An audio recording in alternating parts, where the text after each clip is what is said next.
Time now for a look at the newspapers with our press reviewer, Diptyque Laurent. She begins with the battle between China and the United States that is taking up much of the ink across the world press.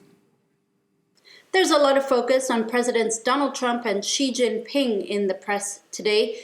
The British conservative political magazine The Spectator suggests that the Covid-19 pandemic might be a proxy battle between the two leaders who you see in this front page cartoon. But the article asks, will either of them actually win the corona wars? Now, the Daily Telegraph's cartoonist Bob Moran sees Donald Trump as pouring oil onto the fire. After initially supporting China earlier in the crisis, he's since shifted to blaming China for the crisis, calling the virus the Chinese virus, and of course, suspending funding to the World Health Organization after essentially accusing it of being in China's pocket.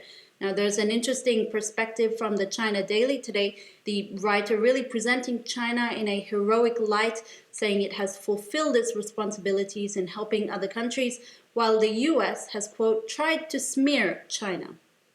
Here in France, L'Équipe, the sports paper, is looking at the Tour de France on its front page. This after organizers announced new dates for the race this year, which will be held for the first time in its history in late August. Even if there are still questions around protecting the health of all those involved, the paper is rejoicing that after weeks of uncertainty, there's finally some light at the end of the tunnel. Finally, confinement has moved many professions online, of course, even that of the law. One Florida judge was forced to issue a stern warning to lawyers to respect court decorum. The judge complained that one lawyer had appeared shirtless, another appeared to still be in bed during a proceeding, and yet another was clearly working poolside. You can read all about it in this article for the New York Times.